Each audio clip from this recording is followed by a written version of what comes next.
What is up, YouTube land? We're back. Not gonna finish today, but we're gonna get darn close. Yeah, very close. We're doing the last two chapters of today, or the last two of the three. So hope you're ready for the most story impactful chapter in this game. I am. Are you ready to load? Let's go. We're doing it. The darkness comes. ... Dot, dot, dot, dot, dot, dot, dot. And weird skull. Speaking of that, tonight, I'm probably dating us a little bit, but tonight at 3 a.m. we turn the clocks back, so the darkness comes. Oh, nice. Earlier. So instead of getting dark at 6, it'll get dark at 5. This is the one where we lose an hour of sleep, right? Yes. Yes, fall back. Yeah. My education in Not that it matters. The last few years, I've been waking up at I would love to 7 see how a.m. every Freud's single view day. of his mother I would haven't change used no with the alarm in knowledge of Chaturga. forever. How Skinner would incorporate Zelotath into his behaviorist theories. How Jung would accommodate Ulioth into his theory of the collective Dr. unconscious. Edward M. Roivas. I will say Ulioth is the most fun one to say. I too had an interest in my It literally sounds like the thing that As a psychiatrist, the I believe mask that in science Crash could Bandicoot provide says. answers into my family's sordid, bizarre past. It was with great excitement This is us looking at our family I tree. began my search. The mansion's Sordid history was past. filled with my colorful predecessors. So despite Everything Edward from not convicted dying until the year 2000, this chapter takes place in committed 1952. Each lane So he doesn't die for another 40 years. of its character. Almost 50 years. Yeah. I So he was intended literally to find their secrets. assuming he's I don't know, 30 here. He was in his late 70s minimum. Start the journal. An old musty book, bound in dry, dusty leather. This book covers the early history of the Roivas family, dating back before the settlers in this land. There appears to be something pressed between the pages. No, it literally doesn't say Oh, okay. I did not know that. Actually, it's pretty base that I was able to narrate. Dude, do you hear that super scary Sandy effect? The dog barking in the distance? Yep. I literally was upstairs with Sugar for Turtle the past darkness. 15 minutes, and the second I go downstairs, she just starts, I can say spurging out, right? Spurging out. Sure. Because our neighbor has a dog, and Sugar cannot... Everybody in this neighborhood has dogs, but our one neighbor has a dog, and Sugar just can't help that. Is that specifically the bagel dog? The Hazel. Hazel. Yeah, she just hates Hazel. It's hard to explain. I've never seen a dog hate another dog so much. But, I don't know. All the other dogs, Sugar's like, hi, hi, hi. Hazel, oh my god. That's so weird. It's really weird. Is Hazel also a girl? Maybe it's because of that. Yes, but the two dogs behind us are also girls. So, yeah, I don't get it. That is weird. Yep. Dumb dog does dumb things. Go figure. What? You can't call your dog dumb. All right, come over to my house and meet Sugar. Sugar is lovable, but she's dumb AF. There are many smart dogs out there, and it's funny because labs, they're not considered the smartest breed, but they're not the dumbest breed. I'm just gonna say the same words. Yeah. It's just I don't know why the clock hands are there. But Sugar's just a dumb. So there's a Lab. elephant gun right here. The way to get the elephant gun is extremely weird, and it's pure RNG. Oh. I did. I'll explain it more as this chapter progresses because this chapter is weird and very long. But the elephant gun is a fun weapon. It's funny. It's not very good, but I do have a save made specifically if I don't get the right RNG. So Edward is a psychiatrist, right? And I understand that the mansion was in his family, so he doesn't have to pay for it. But he also has a minimum of 8, maybe 10 I would maids imagine at any given time. the Roivas family has to have a lot of money. Generational wealth kind of thing. So him being a even- psychiatrist doesn't even have to pay the bills or whatever. Yeah, he's literally a PhD because he's referred to as doctor. So he's probably getting paid like 100 to 150K in like today's money. Right. Not 1950. Right. That'd be crazy. But he probably just has so much money. I was just thinking about that, and I was like, man, I understand it's just the game and the lore building and whatever, but literally you walked around the mansion and saw probably 7 or 8 maids on duty right now, and you assume there's like different times for duty, you know what I mean? So holy crap. He's like, no. You can't just have 2 people cleaning at one time. We have to have someone cleaning every room at all given times. So I mentioned this in the first part of this sit-down, but Maximilian literally tells us what to do in this chapter when the game's almost over. But right, that's like the first thing you do in the game. Alex has to figure it out herself in the first like 5 seconds. It's ironic, I guess. It's very interesting how they did that. What are you supposed to do? 333. What?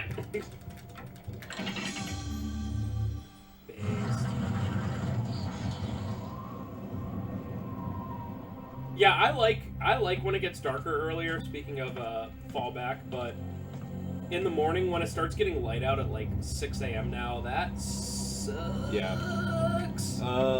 I sort of love and hate when days like it's completely dark by like 5 p.m. because on my days off it makes the days feel longer. But when I'm working at CIB, it also makes the days longer. Double-edged. That's me. Man, Edward, stop saying so many words. Edward is literally me when anything happens ever in history. Stares. Boy, they are, The Roivases love ammo. They got, wow. Edward probably has the best weaponry in the game, and Alex doesn't. It's very weird. I can't imagine how much your brain would literally explode the second you touch the Tome of Eternal Darkness, because you like instantly take in all that information, right? Yes. So like I can't even imagine. I feel like you would just fall over and be like, what? And as we explained, because this is a chapter that takes place like before the Edwin Lindsay chapter, so like the knowledge that you get from the Tome of Eternal Darkness doesn't even obey like the laws of like time and causality. Hey there, bye. Do you remember this? We have to do like hunt and seek this weird disappearing thing. Yes, I do. Also, I feel really bad for all the maids. Yeah. Because, like, I mean, I know a ton of people got killed in this history of all this crap, but it's like, holy crap. So one way to make this chapter a lot easier is using Reveal Invisible. When you're playing this, you just don't think of it, but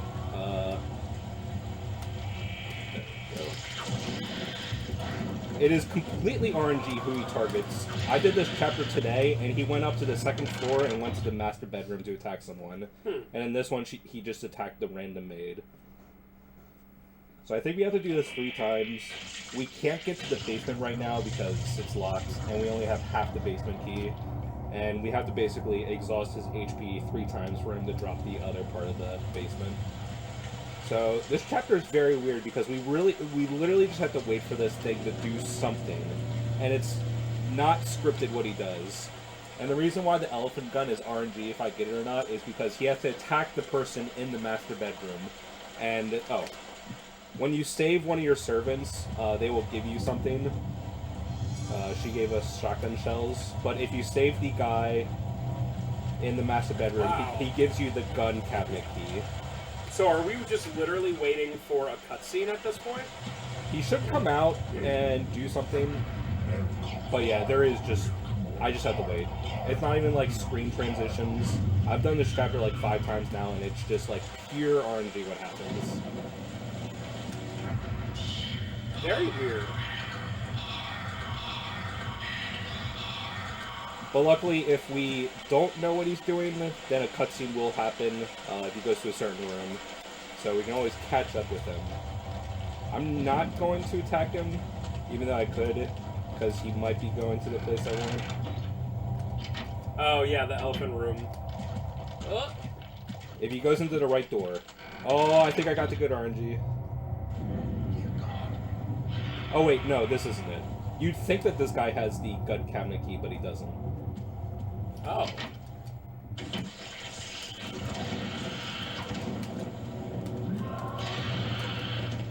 This guy sucks.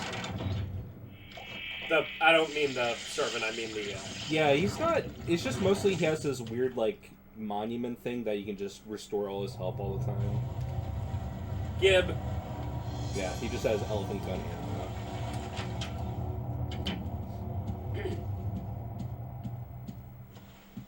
Yeah, I hope you get the elephant gun because it's hilarious. It's just like a big gun that's way too big for him, essentially. I said I have a save file, so Oh, okay. if I don't get it, I'm going to grab it anyway. Yay.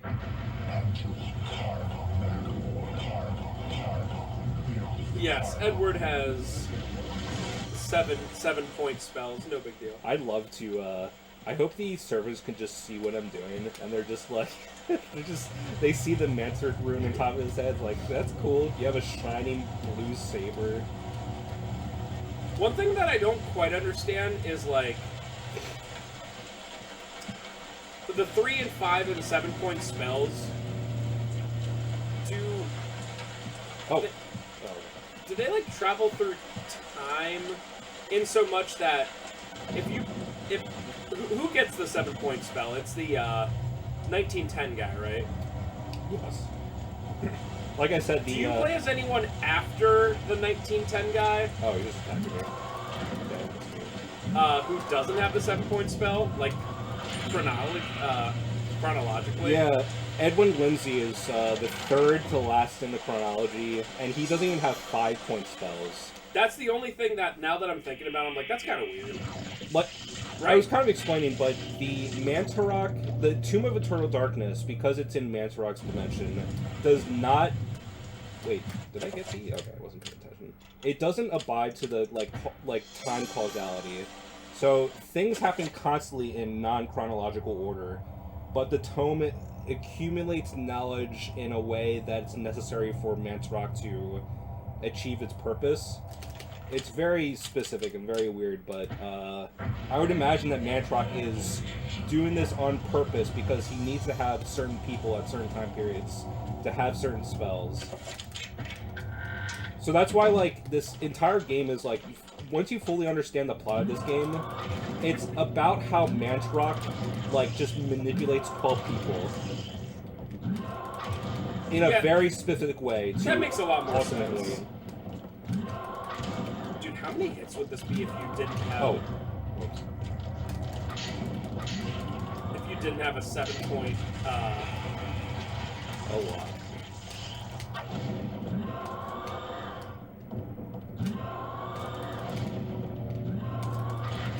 like, you have the enchantment, and you have,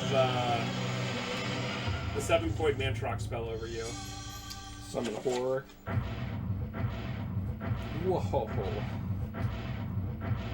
I'm gonna use that spell one time for a mandatory puzzle. So Edward gets this god tier double shotgun, and the double shotgun's better than the elephant gun because you can do this. It shoots out both shotgun shells at the same time. Right. And then literally, like, sometimes one-shots horrors if you have a 7 point, like, enhancement on it. And it's just better than the elephant gun, but I still want to show the elephant gun.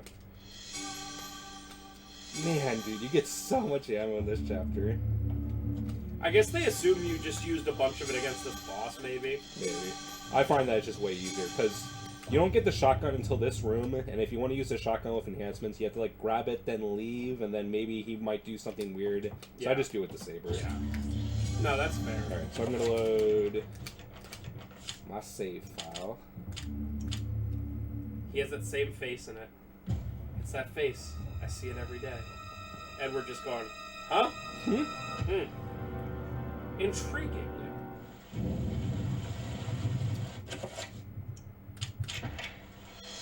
So unfortunately, we couldn't get it on Can you camera. show me the room that the guy was in? Do you Yeah. know that?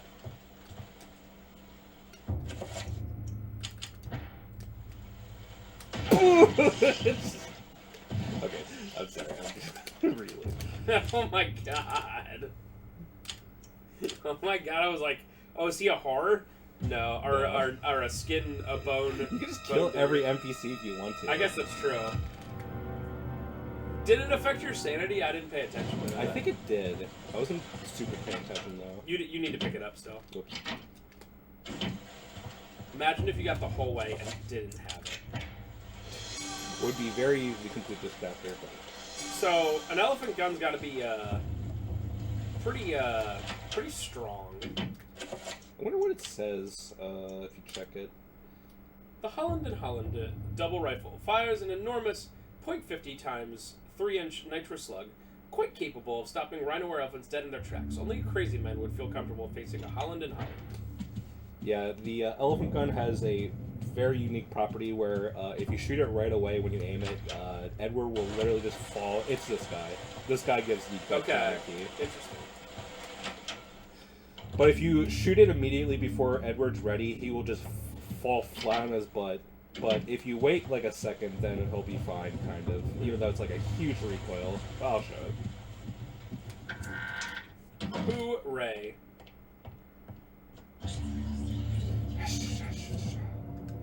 Should Edward venture down to this place he never knew existed?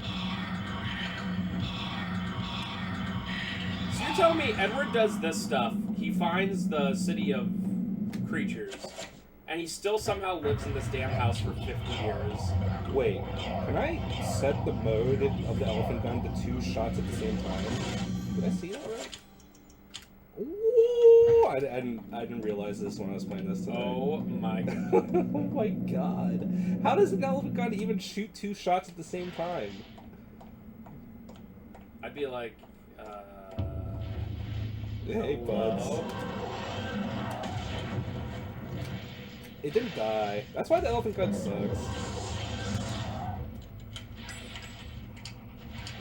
Slower. No, Edward actually has like absolutely 0 defense or HP. I'm going back. Oh. Wait. But now they're gonna regenerate their life. It's fine. I just want to cast that shield. Okay. That was reveal invisible. I'm stupid. No! Santec! I don't think they're gonna regen their health anyway. And also, I have like 50 elephant gun rounds and like 100 shotgun shells. Let's see. They did. That was not the same guy. I promise.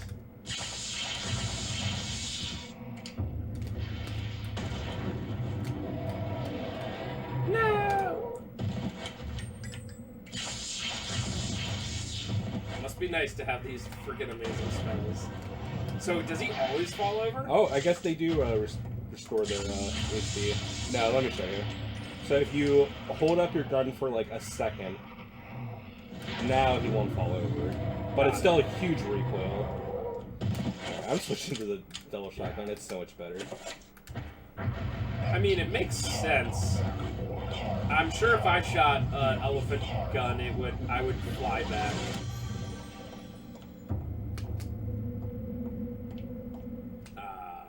Not blue. Not bright blue. Hey, it's a thing. Oh my god, a horror and one of those things? This chapter is very long and we have to do a lot of stuff. Holy crap. Well, I gotta be honest, I guess... Hey, oh, I don't have the right set. That makes sense. I guess 3/4 of my sanity would be lost if I went in my basement and saw this. This humongous city.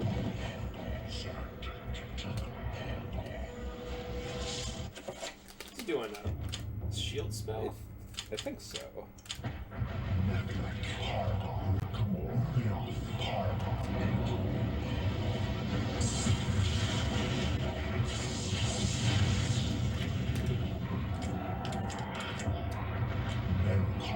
Dude, I specifically remember these noises. It sounds like pigs. It is really weird.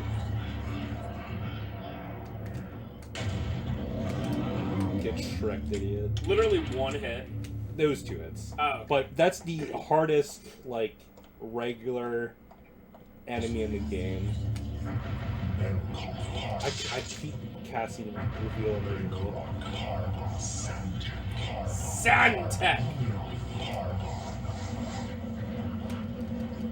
Santec might low-key be my favorite. Oh, yeah. Yeah. This chapter is long and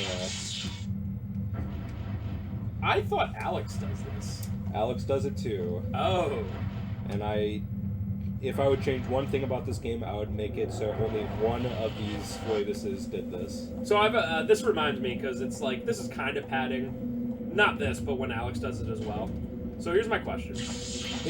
They do change it enough for Alex where Edward is definitely more about combat, and Alex is mostly about like puzzle solving. So they change it enough, but I wish he didn't have to do like basically the same thing twice. So here's my question of the part. This is for everyone, including Trevor. So I've been playing Spider-Man 2, and I've got to be honest, I'm quite enjoying it. I think it's very fun. I had a customer today specifically say, man, Spider-Man was so short. I was really disappointed. I 100%ed it in 35 hours. Is that a ridiculous statement? Like, I get it, it's a $70 game, but if you look at it as like if someone's like, the money per the enjoyment, that's $2 per hour, which, like, you really can't do anything else for $2 an hour. And also, like, when did we get to the point where it's like, man, if it was 50 hours and I 100%ed everything, that'd be If something. there was 15 more hours of padding and endless fetch quests, I would like it more. I'm not done yet. I'm like 75% through. But I'm to the point where I can see, like, okay, I can see this is going to be ending, you know? So Trev has to call this is the 9-point spell. Yeah, so Edward's 9-point spell is Dispel area. So we're basically destroying this entire city. But, what was I going to say? I find that to be quite ridiculous. And it's not like he was like, I didn't like it. He was like, he didn't even say, like, if he liked it or not. He was just like, I was really disappointed in Spider-Man. I beat it in 35 hours. Not, I was disappointed because I didn't like it or because of the story or whatever it was. Oh, I beat it in 35 hours. And I'm like, that seems like a very reasonable amount of time to 100% a game. Like, do you want a game to be Assassin's Creed Valhalla, which is, like, super well known for being, like, easily over 100-hour game because it's padded with so much garbage? Like, do you really want that? I personally do not. Yeah. No, I totally agree. I don't know, it's like... People that, Someone even asked me, another customer earlier in the day was like, I heard it was short, and I gave him the spiel. I was like, people are saying they're 100%ing it in 15 hours, and I don't believe them. I literally do not believe them. I guess if you skip every cutscene, but why would you do that? Like on your first playthrough, you know what I mean? Yeah. Like, I don't know. Basically, people that view games as, X hours played equal game quality, I don't respect their video game opinions. Yeah. I understand that there is a limit. If you spend $60 on a game, we've talked about this before. Yes. But my example is Resident Evil 3 Remake, which is a bad game, and it's less than 5 hours, and it's sold for $60.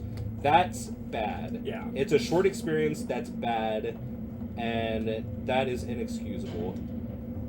But when someone plays Spider-Man 2 and enjoys it and really likes it for 35 hours, and then they're like, it's only 35 hours. Yeah, it's like, what the hell? I understand it's $70, like, I get it.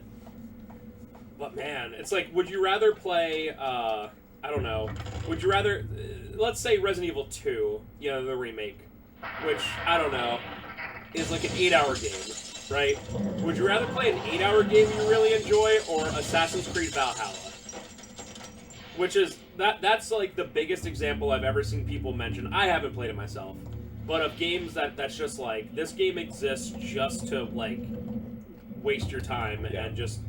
I definitely also heard that Odyssey and Valhalla and Odyssey are the worst because they are like a lot of like filler content, and also they like level gate stuff, like level. Basically, if you're under an enemy's level, you do almost 0 damage, and you like die in 1 or 2 hits. Oh. And like you just have to like artificially get to their level and be like, okay, now I can fight you. But of course, Ubisoft like makes the grind it take forever. And then of course, you know, in the cash shop, they sell EXP boosters. So if you don't want to grind for 5 hours, you can speed it up by 3 times for 99 cents. No big deal. Dude, there is literally... I hate inexcusable. Ubisoft. I hate that game design. I hate people that like it. Screw you! Yeah. No. There is no reason there should be a cash shop in a single-player game. A cash shop to save you from grinding out the boring, pointless content that sucks and no one likes, but it's in there because 2 IQ troglodytes are like, but it needs to be 100 hours! Like...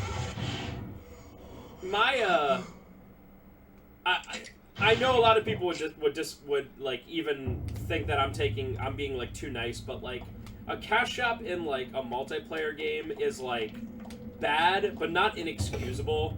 It's like, I guess it's just like expected, and it's like you don't have to, you know. But like a cash shop in a single player game is like, get the crap out. Like, that's so bad.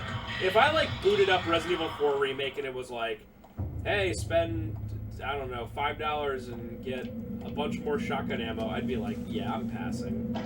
No, just imagine, it's even worse than that. Just imagine if you boot up RE4 and now all the Ganados have levels, and if you're level 1 and you're facing off against a level 5 Ganado, and you have to put in like 100 bullets per Ganado. Oh, but you know, you could level up. You spend $5 on an EXP booster. Oh yeah, yeah. That's just I don't know. That's something I'll always disagree with. And like Trevor said, there is. I do not advocate for 2-hour-long walking simulators. Yeah. I also am. Spencer loves Last of Us. I hate movie games. I hate them so much. I like them if they have a good story, which I think Last of Us is written. But well. I do respect The Last of Us and movie games in general much more than your average Ubisoft. Yeah. I don't know. I mean, there's. It's funny because some games, for some reason that I can't explain, get a pass. Like, I play a lot of those story-based games, and Trevor calls them walking simulators. He's not the only one. Walking simulators. Everyone hates the cutscenes where like you're in control, but all you're doing is walking behind a character who's like story dumping, right? It's weird that the game Journey on PS3 has like always been critically and like fan lauded. Like people, I've never heard someone say a bad thing about Journey. And that's like an hour-long walking simulator where you do quite literally nothing. And I played it and I was like, it's beautiful, but it was like very nothing, you know. Whereas something like Ico or Shadow of the Colossus is very heavily like artistic, but it also has like decent amount of gameplay, decent amount of time. It's you know, Okami too. It's much more like actually a game. I don't know. That's one I always found to be weird. Okami is weird because that's like a very beautiful game, but also that game's like literally 20 hours long. That's surprising. In fact, I would say that Okami is too long. Because at a point you're just like, I get it. I get the gameplay. I get it. That's why I don't understand people that like really long games, because there's a certain point that every game has a certain like complexity leveling off point. Like at a certain point, even like a game like DMC5, which is like the most ridiculous character action game of all time, there's a certain point where like you get it. You understand. You can play the game on the hardest difficulty. You can do all these amazing combos, but at a certain point, it's over. Yeah. And I would. It's almost like a checklist. Like you're just going off like an errand list. It's like people find that fun. Yeah, I do not enjoy games that make me feel like I'm doing work because I don't like work. Literally nobody does. Like, yes, everyone does it, and everyone, like, you know, you might after a certain day feel like a sense of pride and all that, and that's absolutely fine. But like, nobody's like, I'm really excited to go to work, like, every day. That's not a thing. And it doesn't matter. Like, you could literally be like Tom Brady, and sometimes you're like, God, like on a Wednesday when you have practice and it's like 20 degrees, you're like, oh God, seriously, you know.